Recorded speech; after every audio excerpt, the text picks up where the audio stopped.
Hello everyone, good morning to all. Dear students, in last lecture we already discussed regarding the uh, has Waxman Act, which is related of the generic uh, products or we can say generic medicines. Okay, तर आपण generic चं जे काही application असतं AND application त्याच्याबद्दल आपण last लेक्चरमध्ये त्या ठिकाणी डिस्कस केलं. तर या प्रेझेंट सेशनमध्ये किंवा ह्या प्रेझेंट लेक्चरमध्ये आपण या ठिकाणी जे काही US पेटंट ऍक्ट आहेत त्याचे आपण सायलेंट फीचर या ठिकाणी बघणार आहेत. Okay, so as well as जे काही आपलं रिमेनिंग पार्ट राहिलं आहे ह्या पर्टिक्युलर टॉपिक मधला ते आज आपण या सेशनमध्ये कव्हर अप करणार आहेत. सो फर्स्ट ऑफ ऑल आपण या ठिकाणी आपल्या बेटर अंडरस्टँडिंगसाठी US पेटंट ऍक्ट आणि इंडियन पेटंट ऍक्ट किंवा आपण त्याला US पेटंट सिस्टम किंवा इंडियन पेटंट सिस्टम या दोघांना कंपॅरिझन करून आपण त्या ठिकाणी त्याला समजून घेऊ की दोघांमध्ये ऍक्च्युली डिफरन्स काय. US पेटंट हे इंडियन पेटंट इंडियन पेटंट सिस्टमपेक्षा डिफरंट कसं आहे ते आपण या ठिकाणी बघू. सो आपण क्रायटेरिया वाईज या ठिकाणी बघणार आहेत. एक पर्टिक्युलर बेसिस वरती आपण त्याला त्या दोघांना कम्पेअर करणार आहेत. सो आपण स्टार्ट करू सेशनला. Okay, so first of all patentable subject matter. आता patentable subject matter US patent system मध्ये कोणत्या प्रकारचा असतो आणि इंडियन पेटंट सिस्टम मध्ये कोणत्या प्रकारचा असतो त्याच्याबद्दल आपण बघू. So first of all US patent system. आता US पेटंट सिस्टम मध्ये पेटंटेबल सब्जेक्ट मॅटर म्हणजे काय, कोणत्या गोष्टी आपण पेटंट करू शकतो. Okay, so US patent laws provide much broader ground for the patentability. आता US पेटंट लॉ मध्ये त्या ठिकाणी थोडासा ब्रॉड कन्सेप्ट आहे. पेटंटेबिलिटीची ब्रॉड कन्सेप्ट आहे. तुम्ही कोणती कोणती गोष्ट त्या ठिकाणी पेटंट करू शकता. So allowing for the patenting of new and useful. आता नवीन आणि युजफुल असं एखादी प्रोसेस असेल, एखादं मशीन असेल, एखादं मॅन्युफॅक्चरर असेल, मॅन्युफॅक्चरिंग असेल किंवा एखादे कंपोजिशन असेल. कंपोजिशन ऑफ मॅटर म्हणजे काही एखाद्या मॅटरचं कंपोजिशन असेल. Then or new and useful improvements thereof ऑफ आणि त्याच्या रिलेटेड नवीन आणि युजफुल अशा काही इम्प्रुव्हमेंट असतील. ठीक आहे, या सर्व गोष्टी त्या ठिकाणी US पेटंटमध्ये आपण पेटंट करू शकतो. Okay, then US courts have interpreted these provisions to allow for the patenting of new life forms, computer software as well as business methods. तर US पेटंट सिस्टम मध्ये त्या ठिकाणी आपण न्यू लाईफ फॉर्म्स म्हणजे नवीन गोष्ट आपण एखादी लाईफच्या रिलेटेड तयार करतोय तर ती सुद्धा त्या ठिकाणी पेटंट होऊ शकते. As well as computer software and business methods too. तर कम्प्युटर सॉफ्टवेअर बरोबरच आपण त्या ठिकाणी बिझनेसच्या मेथड सुद्धा पेटंट करू शकतो किंवा कम्प्युटर सॉफ्टवेअर सुद्धा पेटंट करू शकतो as per US patent system. आता इंडियामध्ये ही कन्सेप्ट डिफरंट कशी आहे ते आपण बघू.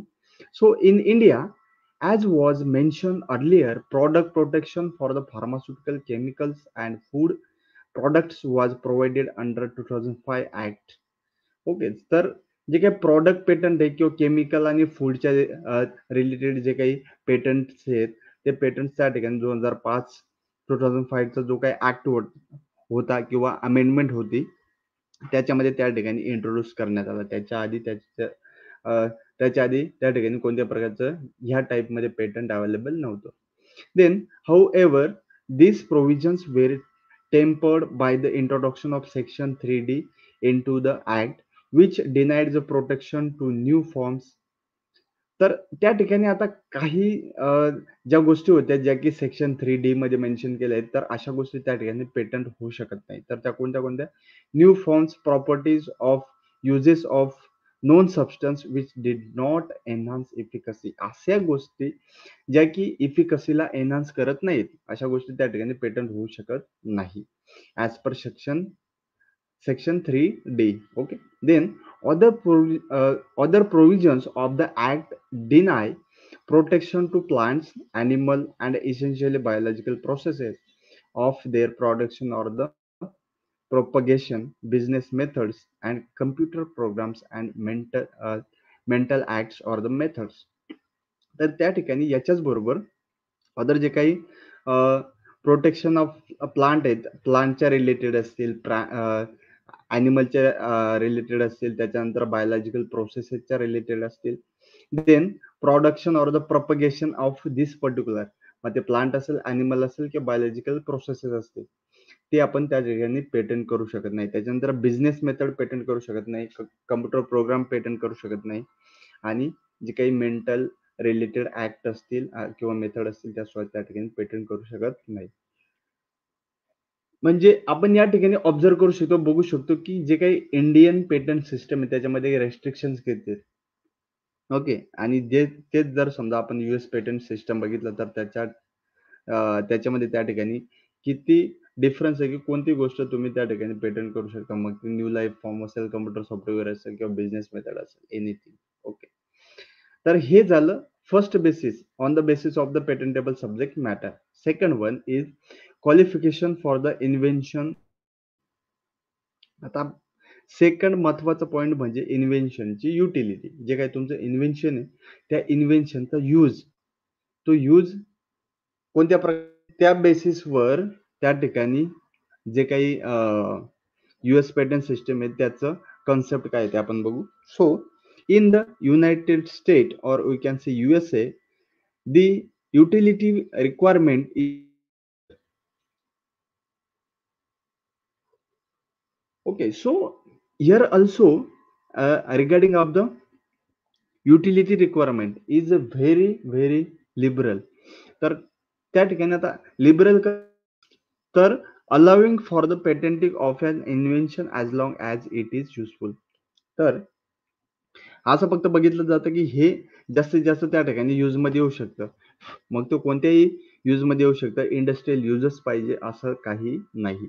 फक्त ते यूज मध्ये आलं पाहिजे. ह्युमन बिईंगच्या यूज किंवा एखाद्या ॲनिमलच्या यूज मध्ये आलं पाहिजे. त्या ठिकाणी फक्त यूज मध्ये येणं गरजेचं आहे. तर ते आपण त्या ठिकाणी पेटंट करू शकतो.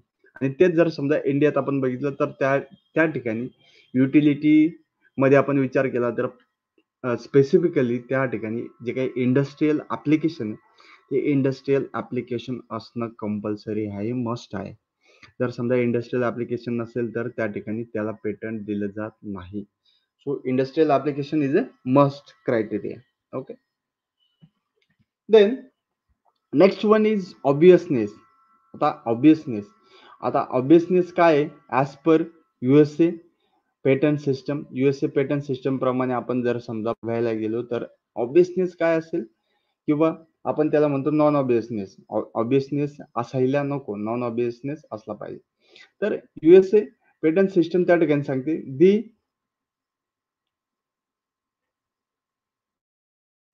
The non obviousness requirement in USA law. US law declares that an invention is to be considered obvious if an analysis of the differences between the subject matter and the prior art shows that the subject matter as a whole would have been obvious at a time of the invention was made to be person having ordinary skill in the art. तर जो काही ordinary स्किलचा person असेल त्या पर्सनने जर समजा एखादी गोष्ट त्या ठिकाणी व्यवस्थित किंवा नॉन ऑब्वियस बनवली असेल तर त्याला त्या ठिकाणी पेटंट भेटू शकतं. जर समजा ऑब्वियस असेल तर भेटू शकत नाही. Then the analysis of the obviousness requirement under USA patent law has been uh, detailed, and the creation of a number of formal tests and the indicators of obviousness have somewhat restricted the scope of uses of this provision. तर जे काही तुमचं obviousness असेल किंवा non obviousness असेल ते non ऑब्वियसनेसचं त्या ठिकाणी अनालिसिस केलं जाईल, जे काही तुमचं USA पेटंट लॉच्या रिक्वायरमेंट असतील त्यावेळेस. ओके. आणि तेच आपण जर समजा इंडियामध्ये किंवा इंडियन पेटंट सिस्टमच्या रिलेटेड आपण बघितलं तर त्या ठिकाणी टेक्निकल ॲडव्हान्स असणं गरजेचं आहे, ॲज कम्पेअर टू एक्झिस्टिंग जे काही सिस्टम आहे त्याच्यापेक्षा काहीतरी टेक्निकल असणं गरजेचं आहे. आणि जी पण गोष्ट तुम्ही त्या ठिकाणी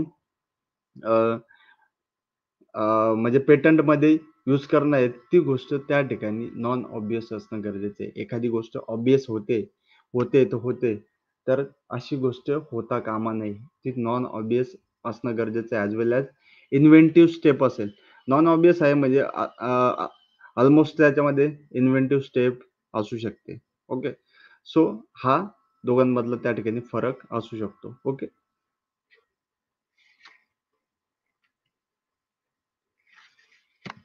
then next one is novelty. आता नॉवेल्टीच्या रिलेटेड काय असेल?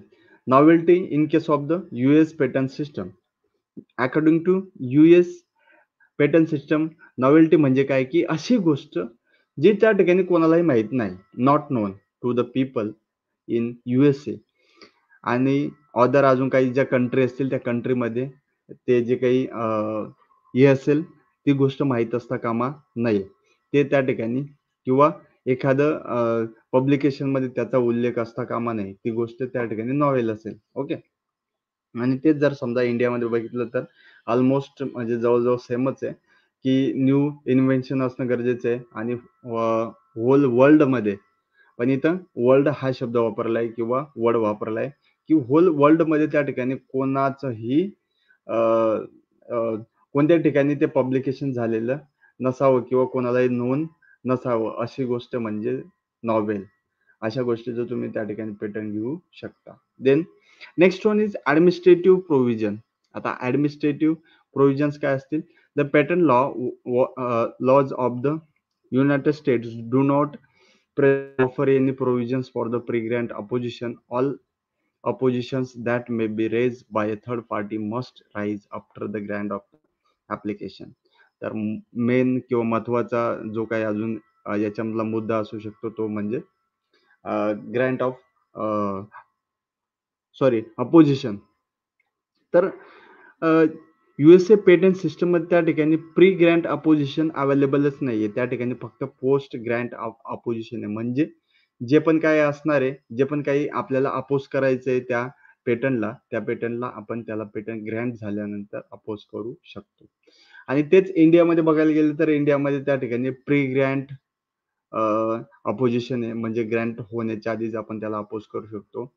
आणि as well as post Grant पण त्या ठिकाणी अपोजिशन आहे. तर त्या केसमध्ये आपण असं म्हणू शकतो की जे काही USA पेटंटची सिस्टम आहे ती सिस्टम इंडियापेक्षा बेस्ट असू शकते. कारण की आधीच जर समजा प्री ग्रँट अपोजिशन असेल तर ते प्री ग्रँट अपोजिशन मध्ये स्टक होऊन राहील आपलं patent. Okay. Then next one is orange book. आता लास्ट लेक्चरमध्ये आपण ऑरेंज बुक बद्दल थोडंसं बघितलं होतं. परत आपण ह्या लेक्चरमध्ये ऑरेंज बुक बद्दल थोडंसं डिटेलमध्ये बघू. So orange book is a related of the generic drug to be approved by FDA and it must. आता हे काय काय कंटेनिंग असतं की ऑरेंज बुक मध्ये काय काय असतं ते आपण बघू. So it contains with the same active ingredient as the innovator drug. तर याच्यामध्ये जे काही सेम ऍक्टिव्ह इन्ग्रेडियंट असतील इनोव्हेटर सारखे ते सेम याच्यामध्ये लिस्ट केलेले असतील. Then come in the same doses form. Same doses form मध्ये असणं गरजेचं आहे. Be administered in the same way. Same way मध्ये ऍडमिनिस्टर्ड झाला पाहिजे जो काही ड्रग असेल तो ANDAच्या केसमध्ये. Then be identical in the strain. स्ट्रेनच्या बाबतीत आयडेंटिकल असणं महत्वाचं आहे, गरजेचं आहे. Then have the same condition of यूजचं कंडिशन हे सेम असणं महत्वाचं आहे, गरजेचं असणार आहे. Then be bio equivalent.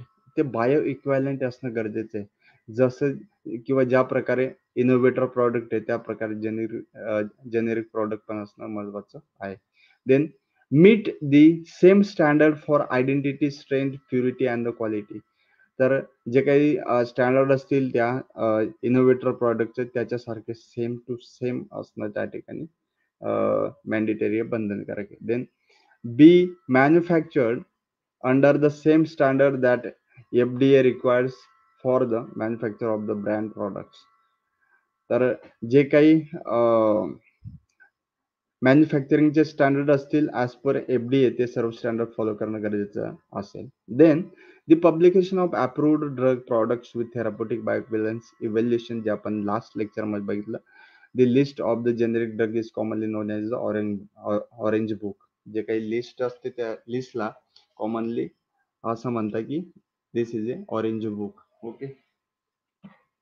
Okay. So it is related of the orange book. Then